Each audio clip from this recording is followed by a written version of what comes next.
अगर आप भी पाना चाहते हो देश के सबसे बड़े ओहदे पर शिक्षक की भर्ती, जहां पर आपको डाइवर्स बैकग्राउंड मिले, हेट्रोजीनियस क्लासरूम मिले, विविधता मिले और सबसे ज़्यादा बढ़िया और स्टैंडर्ड करिकुलम मिले, तो आपके लिए देश की सबसे बड़ी भर्ती 2025 की कर रही है इंतजार। और मजे की बात यह है कि 2022 के बाद ही फटाफट से ये नौकरी 2025 में भी आ रही है, जिसका नोटिफिकेशन अप्रैल में आ रहा है। बोर्ड के पीछे देखकर आपको अभी तक पता चल गया होगा, मैं बात कर रही हूं केंद्रीय विद्यालय संगठन की भर्ती, जिसका नोटिफिकेशन अप्रैल में आने वाला है। तो केवीएस की भर्ती में मैंने एक वीडियो बनाई हुई है कि क्या है केवीएस, उसको तो आप 1 मिनट में देख ही लेना। लेकिन आज के इस क्लास में हम लोग समझने वाले हैं केंद्रीय विद्यालय संगठन में जो पीआरटी के लिए नोटिफिकेशन आएगा उसके लिए क्या नई एलिजिबिलिटी रहेगी। ये जो रिक्रूटमेंट रूल्स रिवाइज हुए हैं उसमें मेरे पास है 2025 के भी रिवाइज रिक्रूटमेंट रूल्स और 2022 का भी नोटिफिकेशन। तो इसको हम लोग कंपेयर करेंगे और साथ ही साथ सारी डिस्कशन करेंगे कि आपको एज लिमिट आपकी क्या रहने वाली है, क्या सिलेबस होगा, क्या एग्जाम पैटर्न वगैरह वगैरह। तो इसे फटाफट से समझ लेते हैं। देखिए, शुरुआत करती हूं मैं फटाफट से एलिजिबिलिटी की, जो रिवाइज्ड रिक्रूटमेंट रूल्स है उसके तहत।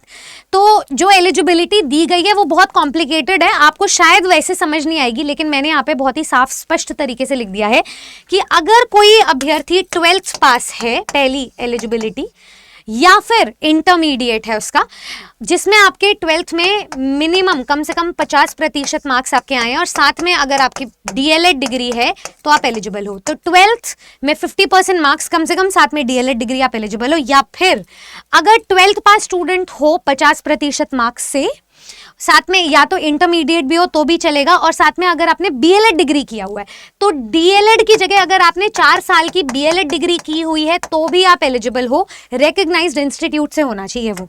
तीसरी कंडीशन, या फिर अगर इन दोनों में से कुछ भी नहीं है तो अगर आपके पास सीनियर सेकेंडरी यानी कि 12th की डिग्री है और साथ ही साथ में मतलब या इंटरमीडिएट है, 12th की डिग्री है 50% मार्क्स से, साथ में आपका 2 इयर्स का डिप्लोमा है स्पेशल एजुकेशन में, तो भी आप एलिजिबल हो। ठीक है, लेकिन स्पेशल एजुकेशन आपकी जो है वो आरजीआई से होनी चाहिए, रिहैबिलिटेशन काउंसिल ऑफ इंडिया से। तो ये 3 रिक्वायरमेंट में से अगर आप किसी एक रिक्वायरमेंट को फुलफिल करते हो तो आप एलिजिबल हो साल 2025 के तहत, साल 2025 के आने वाली भर्ती में। साथ ही साथ में क्या चीज अब मैंडेटरी है, तो ये तो हो गई पहली कंडीशन एजुकेशनल क्वालिफिकेशन की। आपका सीटेट पेपर 1 क्वालिफाइड होना चाहिए केवीएस की पीआरटी भर्ती के लिए, और साथ ही साथ में आपकी भाषा पर कमांड होनी चाहिए, भाषा में पारंगत होनी चाहिए हो, इंग्लिश और हिंदी दोनों ही मीडियम में। क्योंकि जब हम इंटरव्यूज लेते हैं तो वहां पे मॉक इंटरव्यूज में हम यही चेक करते हैं कि आपकी दोनों लैंग्वेजेस में कमांड है या नहीं है। ये दोनों बहुत अहम हिस्सा इसीलिए है क्योंकि आपके पेपर पैटर्न की भी डिमांड ऐसी ही है कुछ। चलिए हम लोग बात करते हैं अब यहाँ पर डिजायरेबल कंडीशन की, जिससे कि आपके चांसेस और बढ़ जाएंगे सिलेक्शन के, अगर आपके पास कंप्यूटर की नॉलेज होगी तो। केवीएस और एमवीएस दोनों ही अपने एग्जाम पैटर्न में कंप्यूटर की नॉलेज को मैंडेटरी बना के चलते हैं। अगर आपने कोई भी ट्रेनिंग की हुई है, देखिए नोट वर्दी बात यह है, ये हमारे 2022 के नोटिफिकेशन में नहीं था। अगर कोई पर्सन डीएलएड स्पेशल एजुकेशन से क्वालिफाइड है तो अपॉइंटमेंट के बाद एनसीटी रिकॉग्निशन के अकॉर्डिंग आपका 6 महीने का स्पेशल प्रोग्राम होना चाहिए एलिमेंट्री एजुकेशन में। इस चीज का आप ध्यान रखेंगे, ठीक है। ये चीज मेंशन नहीं की गई है 2022 के नोटिफिकेशन, बस एज सच कोई चेंजेस नहीं आए हैं।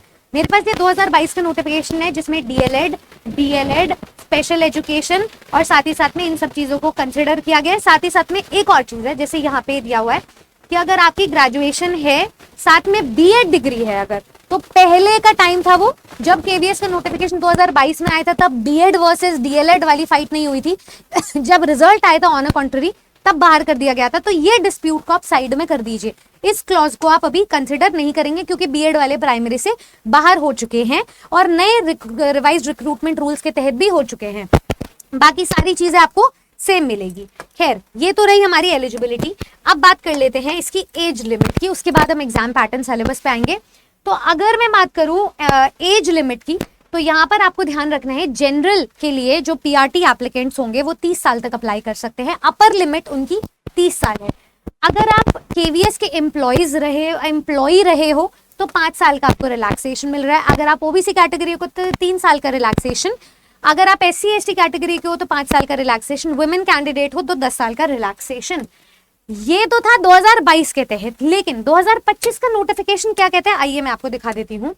जहां पर एज रिलैक्सेशन की बात आती है PRT में, तो इसमें यहाँ पर स्पेशल मेंशन किया हुआ है। जैसे यहाँ पे देखो एज रिलैक्सेशन जो SC/ST OBC PWD ex serviceman और फीमेल कैंडिडेट्स के लिए है, तो जो एप्लीकेबल है ना गवर्नमेंट ऑफ इंडिया के द्वारा या KVS रूल्स जो टाइम टू टाइम इशू होते रहते हैं वो एप्लीकेबल रहेंगे। तो मतलब जब KVS PRT का नोटिफिकेशन आएगा, अगर उसमें कुछ फर्दर चेंजेस होंगे रेगुलेशंस में या रिलैक्सेशन में तो प्रोवाइड किए जाएंगे। अभी तक जो रूल चलते जा रहे हैं as per the government of India and rules of KVS वही चलेंगे, तो वो यहाँ पे मेंशन किया गया है। बात कर लेते हैं हम यहाँ पर एग्जाम पैटर्न की। देखिए हमारा जो KVS PRT प्राइमरी टीचर का पेपर है ये 2.5 घंटे का पेपर है, यानी कि 180 मिनट्स का पेपर, और टोटल मार्क्स भी आपके 180 हैं। हर एक क्वेश्चन 1 नंबर का है, तो हर क्वेश्चन मतलब 180 क्वेश्चंस है, 180 मार्क्स के हैं और 180 मिनट्स आपको दिए जा रहे हैं। पेपर में अभी तक कोई नेगेटिव मार्किंग नहीं है। सो बाय अभी तक व्हाट आई मीन इज कि उसके बाद जितनी भी सेंट्रल लेवल पर एग्जाम्स हुए हैं सब में नेगेटिव मार्किंग रही है। हो सकता है maybe there are chances and chances are high कि इस बार नेगेटिव मार्किंग हो, बट अभी तक कुछ नहीं है। तो जो हमारा अभी तक हम समझ पा रहे हैं एग्जाम पैटर्न को, तो वो पुराने एग्जाम पैटर्न को हम फॉलो कर रहे हैं। हाँ, जो स्टूडेंट्स ये क्वेरीज लेकर आ रहे हैं कि मैम 3 टियर में एग्जाम होगा क्या, उनके लिए मैं बता देती हूँ ये प्री मेंस वाला जो डिस्प्यूट है ये अप्रैल में रिजॉल्व हो जाएगा। आपको अभी जो तैयारी करनी है, जो अभी तक पैटर्न चलता आ रहा है उस हिसाब से करनी है। भले ही पेपर प्री और मेंस में डिवाइड हो जाए, आपकी तैयारी तो मेंस लेवल की होगी, तो जो अभी तक पढ़ा है उसमें से कुछ कट डाउन नहीं होगा, कुछ बढ़ेगा ही। तो तैयारी के लिए आप इधर उधर आपको स्कैटर नहीं होना है, इधर उधर परेशान नहीं होना है। जैसे तैयारी करते आ रहे हो, जो माइंडसेट है उसी तरीके से तैयारी करो। तो अभी तक जो एग्जाम पैटर्न हम समझ पा रहे हैं वो हमारा 4 पार्ट्स में डिवाइडेड है।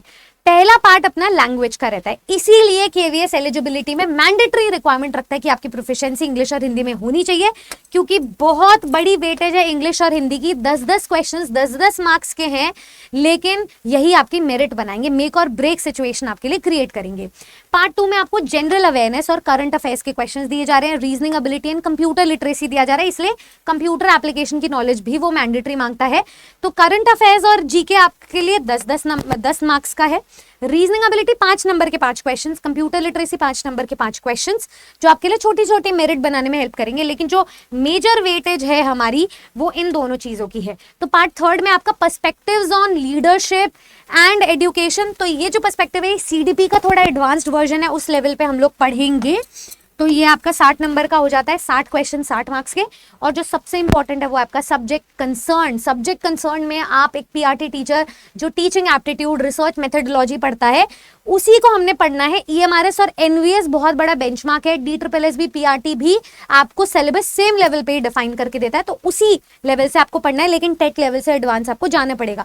बहुत भारी वेटेज है, 80 नंबर के 80 क्वेश्चन आपको मिलेंगे, टोटल आपके 180 मार्क्स बनते हैं। अब इन 180 नंबरों में आपको पढ़ना क्या क्या है मैं आपको एक बार बता देना चाहूंगी। सबसे पहले तो देखिए जो आपका KVS PRT का सिलेबस है, perspective on education and leadership का सिलेबस, जिसमें आप ग्रोथ एंड डेवलपमेंट के बारे में पढ़ते हो, लेकिन CDP का एडवांस लेवल है आपका। तो लर्नर की अंडरस्टैंडिंग, टीचिंग लर्निंग की अंडरस्टैंडिंग, ये सारी चीजें आप पढ़ोगे। और हमारे जो सब्जेक्ट टीचर्स हैं वो एक अलग से सेशन करके आपको डिटेल में सिलेबस आपसे डिस्कस करेंगे।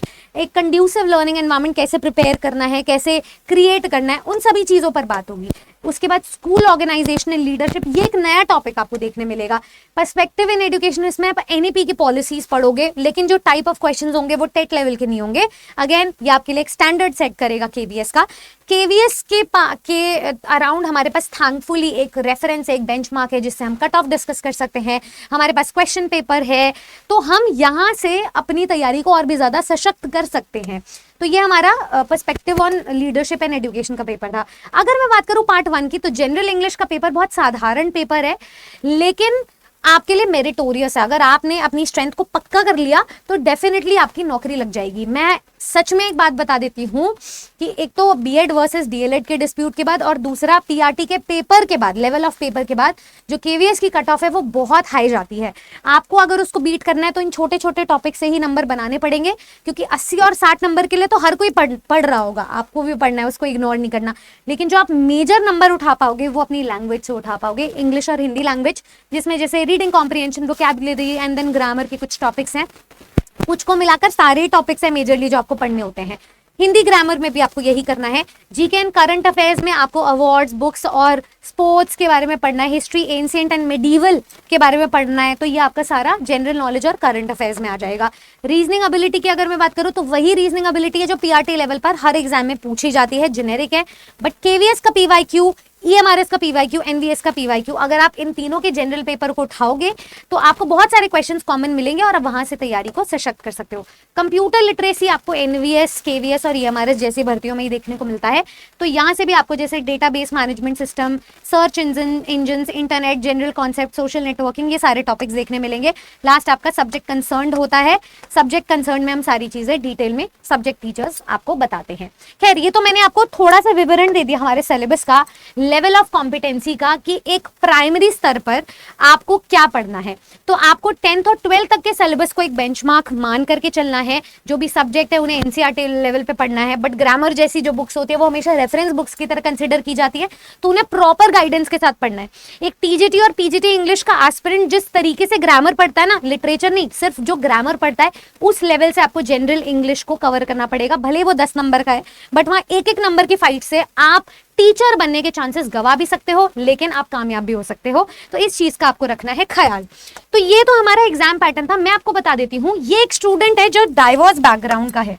अगर आप उसे अच्छा करिकुलम देना चाहते हो, अगर आप उसे एक इंक्लूसिव एनवायरनमेंट प्रोवाइड करवाना चाहते हो, तो आपका जो पेपर है वो तो 70:30 के रेशियो में है। तो आपका सिर्फ और सिर्फ अपने सब्जेक्ट मैटर एक्सपर्टीज से तो काम नहीं चलेगा। 70% आपके रिटन टेस्ट की वेटेज है, लेकिन जो 30% है वो आपका इंटरव्यू बेस्ड होगा। तो जब आप अपना रिटन एग्जाम पास कर लोगे तो 30% पे तब आपकी तैयारी होगी। टीआरटी और टीजीटी पीजीटी क्यों इसलिए इतने अलग हैं, क्योंकि यहाँ पर जो मेजर आपका फोकस रहता है वो आपके पढ़ाने पे रहता है। तो इसमें 15:15 पे हम डिवाइड करते हैं। 15 जो परसेंट है इस 30% का, इसमें हम आपकी टेक्निकल स्किल्स को चेक करते हैं, आपकी बॉडी लैंग्वेज को चेक करते हैं। पीआरटी के लिए जो स्पेशली चेक किया जाता है वो आपकी पर्सनालिटी चेक की जाती है कि आप कितने एलिजिबल हो प्राइमरी कक्षा के स्टूडेंट्स को पढ़ाने के लिए। और जो शेष 15 नंबर हैं वो आपके डेमो को जाते हैं। यहाँ पर डेमो पर लार्जली फोकस किया जाता है, तो आपको इसके लिए प्रिपेयर्ड होके जाना है।